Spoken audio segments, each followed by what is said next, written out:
ओम नमः शिवाय। हर हर महादेव। तत्पुरुषाय विद्महे महादेवाय धीमहि तन्नो रुद्र प्रचोदयात्। सत्य सनातन धर्म यूट्यूब चैनल पर आप सभी का स्वागत है। महाशिवरात्रि की आप सभी को बहुत बहुत शुभकामना, ढेरों सारी शुभकामना। दोस्तों, महाशिवरात्रि पर भगवान का पूजन किस प्रकार से करना है, शिवरात्रि पूजा विधि बताऊंगा। सामान पहले से ही बता देता हूं, अभी कई दिन हैं लेकिन सामान आपको पहले से ही बता देता हूं। यह सामग्री आपको ला करके रख लेनी है जिससे उस समय आपको इधर उधर भागना ना पड़े। किस प्रकार से पूजन करना है, कौन सी इच्छा के लिए क्या पूजा करें, कौन कौन सी चीज़ें शिवलिंग पर आपको चढ़ानी है, पूरी जानकारी आपको इस वीडियो के माध्यम से प्राप्त होगी। जो भी चैनल पर पहली बार आए चैनल को सब्सक्राइब करें, बगल में बेल आइकन बटन को दबाएं हर वीडियो का नोटिफिकेशन पाने के लिए। बात करते हैं महाशिवरात्रि की। महाशिवरात्रि का अनंत गुना फल है, हजारों गुना फल है। प्रशंसा ही नहीं की जाए, वर्णन नहीं किया जा सकता, क्योंकि देवों के देव महादेव यानी भगवान शिव का दिन है और माता पार्वती का दिन है, तो वर्णन कैसे किया जा सकता है। लेकिन इतना है कि इस दिन जो व्यक्ति व्रत रखते हैं, पूजा करते हैं, उनकी मनोकामना पूरी हो जाती है। अखंड सौभाग्य प्राप्ति का वरदान मिलता है, धन प्राप्ति का वरदान मिलता है, जीवन में आ रही समस्याएं दूर होती हैं, हर प्रकार की मनोकामना पूरी हो जाती है। महाशिवरात्रि का जो पर्व है ये सबसे बड़ा पर्व है और सबसे बड़ा महत्व है गंगा जल चढ़ाने का। अब मैं आपको एक एक चीज़ बताता जाऊंगा, लिखते जाना। देखो, सबसे पहला है गंगा जल। गंगा जल आपको ज़रूर रखनी है और भगवान शिव को समर्पित करनी है। कैसे चढ़ानी है वो मैं पीछे बताऊंगा, पहले सामान लिख लीजिए। रोली माता पार्वती के लिए, भगवान शिव को नहीं चढ़ानी है। मोली भगवान शिव और माता पार्वती के लिए, जो पूजा 3 बार हम लपेटते हैं वो उसके लिए। चावल टूटे हुए नहीं होने चाहिए, साबुत चावल। उसके बाद में भस्म पहले ही ला करके रख लें, नहीं तो भूल जाते हैं। इत्र, बढ़िया वाला इत्र भगवान शिव और माता पार्वती के लिए। श्रृंगार माता पार्वती के लिए और एक छोटी सी चुनरी माता पार्वती के लिए। उसके अलावा भांग का प्रसाद, सूखी भांग ले लेना बाजार से, भगवान शिव के लिए ला करके रखनी है। डमरू, त्रिशूल, ये भगवान शिव को चढ़ा करके आप ला करके घर में भी रख सकते हैं, बड़ा महत्व है इसका।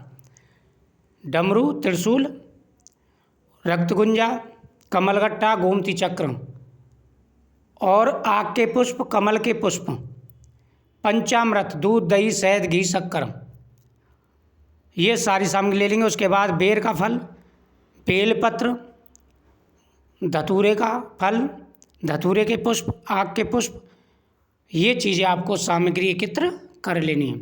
मेन यही सामग्री होती है। बाकी अबीर, गुलाल ये भी आप एक मिक्स कर सकते हैं। मेन यही सामग्री होती है। तो सबसे पहले भगवान का अभिषेक करेंगे गंगा जल से, पंचामृत से और सादा जल से।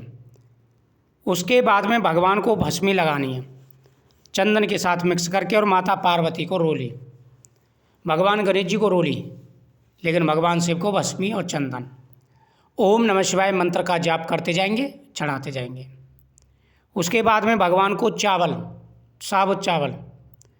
उसके बाद में भगवान को पुष्प चढ़ाने, आक और कनेर, गुलाल और कमल।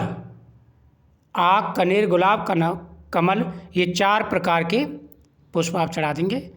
भगवान शिव आपकी तुरंत मनोकामना पूरी कर देंगे। अगर ये 4 प्रकार के फल आपने चढ़ा दिए तो भगवान तुरंत मनोकामना पूरी करेंगे, आशीर्वाद मिल जाएगा आपको। उसके बाद में आप भगवान को फल समर्पित करेंगे। अच्छा, यज्ञोपवीत जनेऊ वो भी आपको चढ़ाना है। उसके साथ फल, भगवान को बेर का फल और बेलपत्र का फल, ये फल आपको भगवान को समर्पित कर देने हैं। उसके बाद में भगवान को आप बेलपत्र चढ़ाएंगे, 11-21 बेलपत्र चढ़ाएंगे ओम नमः शिवाय मंत्र का जाप करते हुए, और उस पर चंदन से आप ओम नमः शिवाय लिख भी दें, इससे आपकी मनोकामना पूरी होगी। उसके अलावा भगवान को आप इत्र चढ़ाएंगे, गंध द्वाराम दुरादासाम निष्ठम पुष्टिकरीषणी ईश्वरे सर्वभूतानां ताइमोभ्येश्वरम ओम तत्पुरुषाय विद्महे महादेवाय धीमहि तन्नो रुद्र प्रचोदयात्। मंत्रों का जाप करते हुए भगवान को सामान चढ़ाते जाएंगे। ओम नमः शिवाय मंत्र बोलते जाना है। आग के पत्तों की माला भी बना करके आप चढ़ा सकते हैं। एक एक बात आपको समझा रहा हूँ, इनका ध्यान रखना। उसके बाद में सारी चीज़ें आप चढ़ा देंगे, ये बारी बारी से जो जो सामान लेके गए हैं। लास्ट में आपको भगवान को भांग का प्रसाद और खीर का प्रसाद, ये 2 चीज़ों का प्रसाद भगवान को जरूर समर्पित करना है। ये 2 चीज़ें भगवान को जरूर समर्पित करनी है। इससे आपका भाग्य बदलेगा, किस्मत का साथ मिलेगा और आपकी मनोकामना अवश्य पूरी होगी। ये सारी चीज़ें चढ़ाने के बाद में फिर आप भगवान की आरती करेंगे। ओम नमः शिवाय मंत्र का जाप करते फिर आप आरती करेंगे। और इस दिन आपको भील वाली कथा सुननी है। महाशिवरात्रि वाले दिन भील वाली कथा सुननी है। जो भील था और शिकार करने के लिए जंगल में चला गया था, तो वहाँ बेलपत्र के पेड़ पर वो बैठा था। नीचे बेल शिवलिंग था प्राचीन समय का, तो उसे तो पता ही नहीं था शिवलिंग है। अब जैसे वो हिरण को मारने के लिए तीर निकालता और उसी समय उसके तीर से स्पर्श करके कुछ बेलपत्र और कुछ जल वह शिवलिंग पर गिर जाता, तो इससे उसकी पूजा पूरी हो चुकी थी और स्वयं भगवान ने आकर के उसको दर्शन दिए थे। इतना महत्व है। इस कथा का श्रवण करें। 4 पैर की पूजा की जाती है। अगर 4 पैर की पूजा ना कर सकें तो प्रथम पैर की तो पूजा कर ही लें और आकर चतुर्थ पैर की। तो इस प्रकार से आपको पूजन करना है। 15 फरवरी की महाशिवरात्रि रहेगी। 15 फरवरी का महत्व है महाशिवरात्रि का। इसी दिन आपको पूजन करना है, भगवान शिव का व्रत रखना है। आपके जीवन में आ रहे सारे कष्ट दूर होंगे, आपकी प्रत्येक मनोकामना पूरी होगी। ये सारे उपाय कर लेने हैं। उसके साथ साथ आपको पीपल वृक्ष के नीचे भी दीपक जलाना है। इसके साथ साथ पीपल वृक्ष के नीचे भी आपको दीपक जलाना है। पीपल वृक्ष के नीचे दीपक जलाने से प्रत्येक मनोकामना पूरी हो जाती है। पीपल वृक्ष के नीचे दीपक जलाने से हमारी हर मनोकामना पूरी हो जाती है। तो आपको पीपल वृक्ष के नीचे दीपक अवश्य जलाना है, परिक्रमा करनी है और वहाँ पर एक धागा आपको लपेट देना है। गौ माता का पूजन, इस दिन गरीबों में दान पुण्य करें और गौ माता का पूजन करें।